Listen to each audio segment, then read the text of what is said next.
Greetings, salutations, respect, and love. I am Scott. You are in the prog corner, you lucky children of the corn, where today, hopefully, this will be the last video that I shoot with this crappy iPhone 11.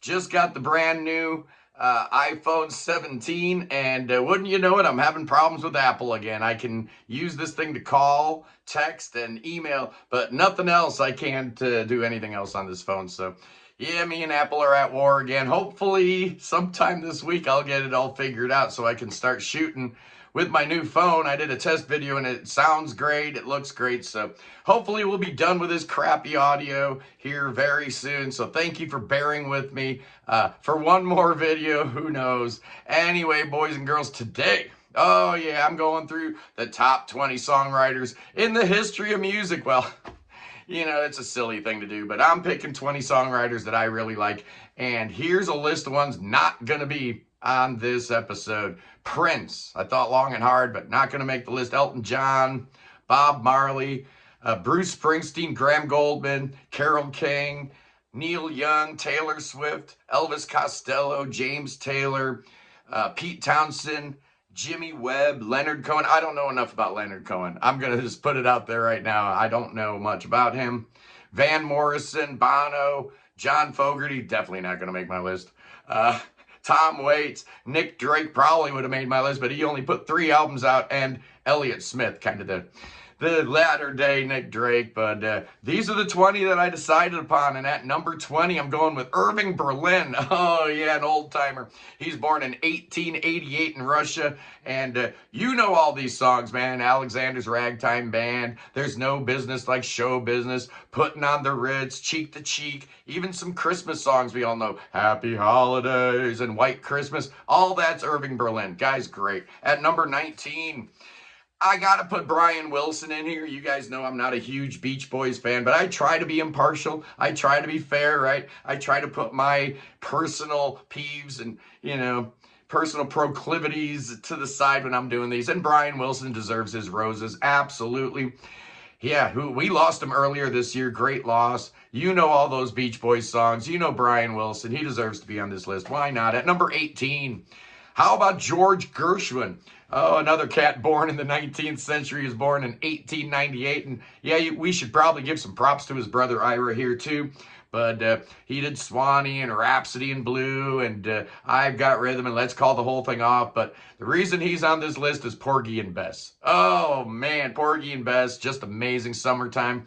You know what I'm talking about. At number 17, another old timer, although this one was actually born in the last century. He was born in 1928, and we're talking about Burt Bacharach. Oh, yeah, one of the greatest songwriters of all time. Raindrops Keep Falling on My Head, Close to You, That's What Friends Are For, Alfie, What's New Pussycat, What the World Needs Now, I'll Never Fall in Love Again. There's always something there to remind me. Yeah, that's Burt Bacharach too. Just an amazing songwriter. He died in 2023. Great loss for humanity. At number 16, I'm going with Neil Diamond. You got to talk about the Brill Building when you talk about songwriters.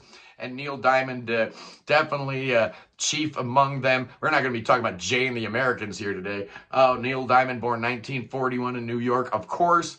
You know those monkey songs he wrote, like I'm a Believer, A Little Bit Me, A Little Bit You. But yeah, it's his solo career we're talking about here with Cracklin' Rose and Sweet Caroline and Song Sung Blue and You Don't Bring Me Flowers, all that stuff. Neil Diamond deserves his place on this list, and there he is. At number 15, oh yeah, another one born in the 19th century. It's Cole Porter, born in Peru, Indiana in 1891.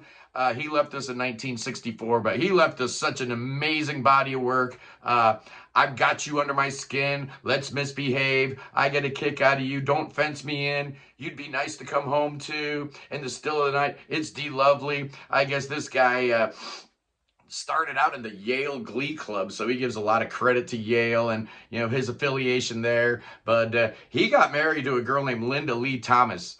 Nobody was fooled, Cole Porter. Everybody knew you were gay. It's fine, though. It's 2025. We don't hate on people for their sexual, preferences these days. At number 14, let's talk about the only Canadian on this list, and let's talk about the only woman that made this list. It's Joni Mitchell, born in 1943, and if you break down some of her songwriting stuff, everybody knows the hits, Both Sides Now and Woodstock and Big Yellow Taxi and Free Man in Paris, but if you listen to some of those deep album cuts, man, her songwriting was next level. I mean, she was doing some crazy modal stuff. She was doing some really weird voicings. Apparently, she uses like 50 different tunings on guitar during her career. She was just an innovator, and Royna Stolt from the Flower Kings' favorite songwriter. So I had to put Joni on the list at number 13. Oh, straight out of Topeka, Kansas, born in 1949, it's Carrie Livgren. You think about Kansas, you think about those great songs, right? And everybody's, mind goes to Steve Walsh and Robbie Steinhardt, right? The two singers. But it's Carrie Livgren that wrote most of this stuff, like 70% of the old Kansas material written by Carrie Livgren, including all the hits, right? Carry On Wayward Son and Dust in the Wind. But Carrie Livgren, man, what an amazing songwriter. Absolutely deserves to be on this list. One of the greatest prog songwriters of all time at number 12. It's Paul Simon. Oh, yeah, born in Newark, New Jersey in 1941. This cat obviously clicked up with Art Garfunkel in the 60s and had a whole bunch of hits there, like, The Sound of Silence and Mrs. Robinson and Bridge Over Troubled Water and America. What a great song that is. But then his solo career just took off, went to the next level. Me and Julio Down by the Schoolyard, Mother and Child Reunion, 50 Ways to Leave Your Lover, and of course the great You Can Call Me Al. Oh yeah, Paul Simon absolutely deserves to be on this list at number 11. I'm going with Stevie Wonder. Oh my goodness gracious. Stevland Hardaway Morris is his real name. He was born in 1950 in Michigan. I think it's Saginaw or somewhere. Yeah, Saginaw, Michigan, something like that.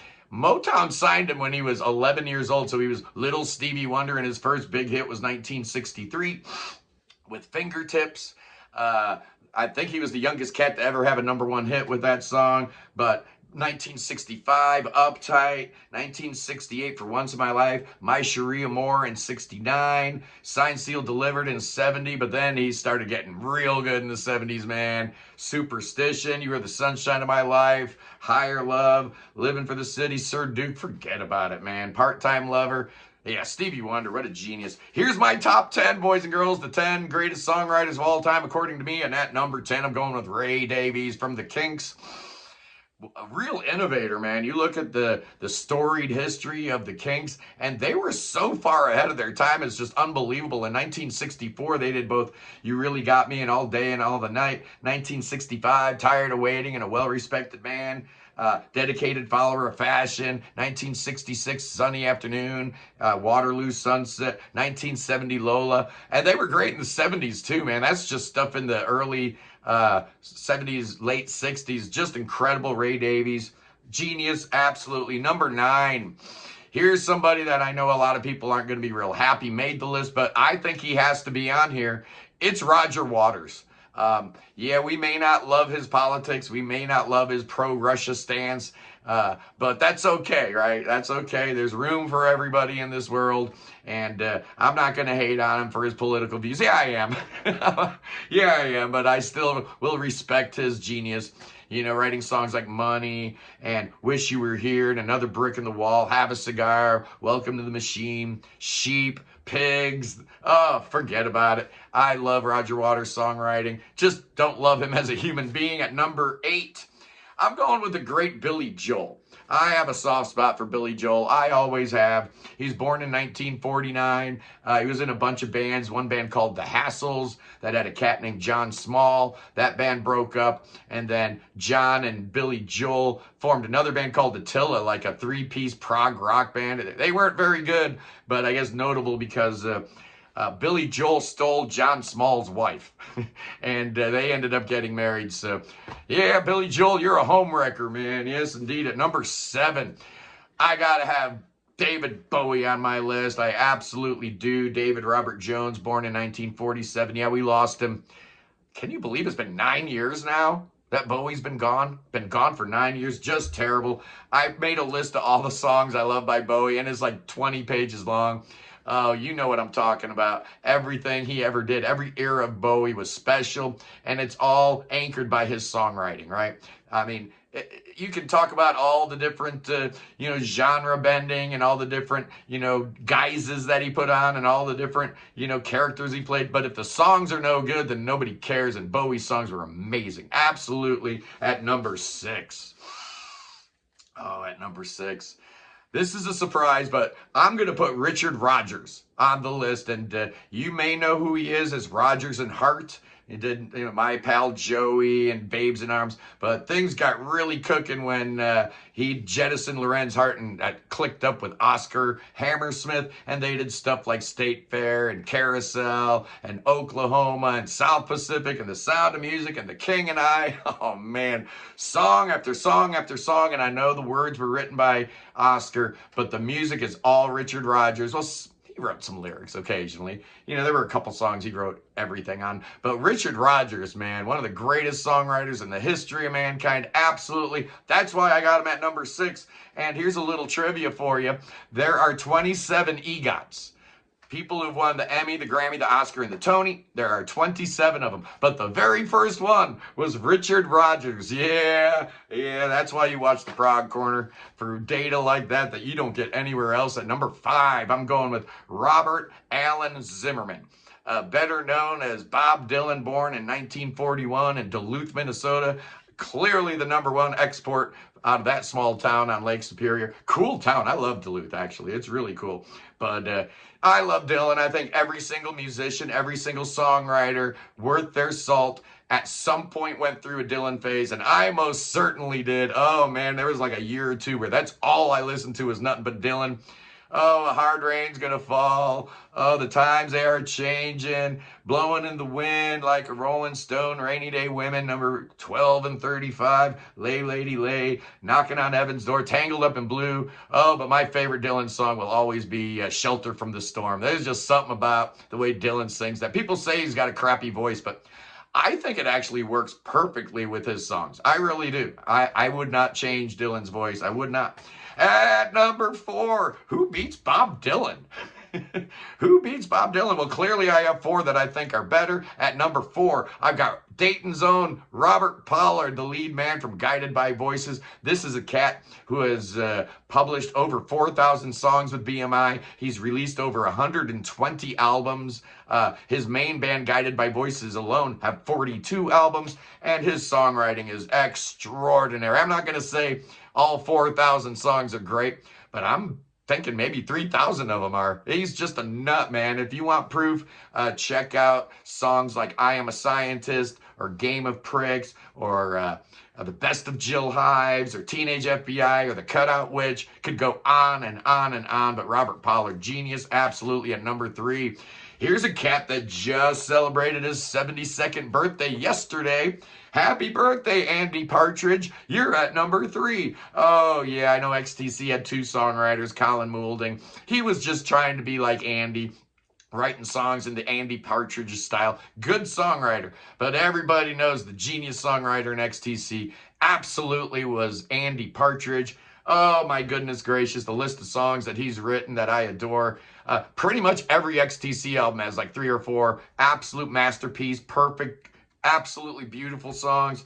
If you're not familiar with XTC, I implore you to check out songs like Respectable Street or Dear God or The Ballad of Peter Pumpkinhead or The Mayor of Simpleton. On and on it goes. Robert Pollard at number 4, Andy Partridge at number 3. I love it, man. This is a cool list.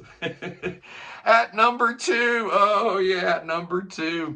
Born in 1940. This cat lived to be 41 before some idiot decided he'd shoot him dead on the street corner in New York out in front of the Chelsea. Not cool, man. Not cool. Why'd you kill John Lennon, bro? Why'd you do that? It ain't right. Oh, he was just getting cooking, man. Double Fantasy was awesome. He was going to have another, he was going to ride the 80s like a mammoth. Oh, man.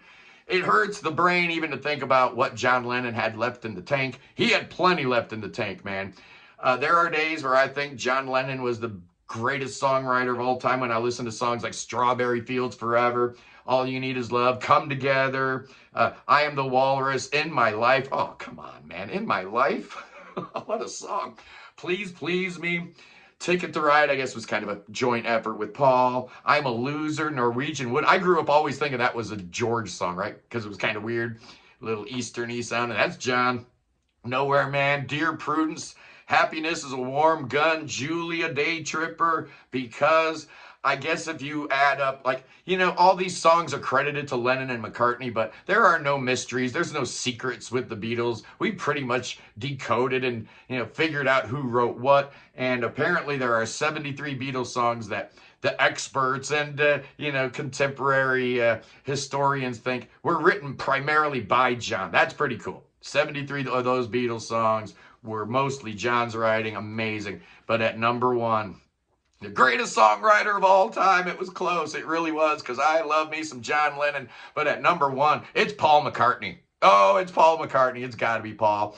Absolutely. And some of that is the solo career, which was better than John's solo career. But these songs, man, these songs that Paul wrote for the Beatles, it's just insane. Yesterday, Eleanor Rigby, Michelle, Let It Be, Penny Lane, Blackbird, Lady Madonna, Hey Jude, The Long and Winding Road, Here, There, and Everywhere, Fool on the Hill, Back in the USSR. I could go on and on and on with the great songs Paul McCartney wrote, but that would be silly. Anyway, boys and girls, I love you guys.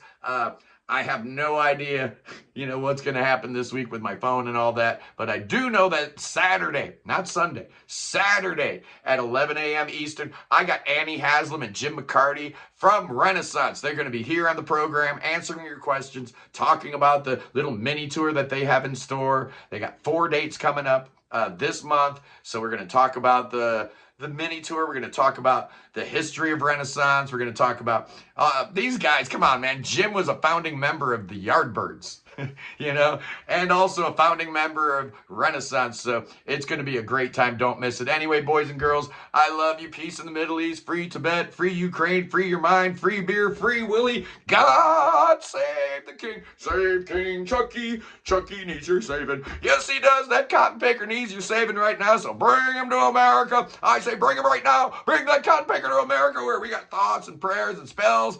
We got incantations. We got lots of Mountain Dew for you, Kingy. Oh, yeah, hold on. Oh, there's nothing better than Mountain Dew. Absolutely not. Well, maybe there's one thing better. Billy Bob, what's better than Mountain Dew? He says snakes are better than Mountain Dew. Oh, no, he's got them. Oh, no, he let them loose. Oh, no, Billy Bob, what are you doing to me, man? You got 37 snakes. Why you always give me the same two? These two guys are crazy looking. I love you. See ya. Peace.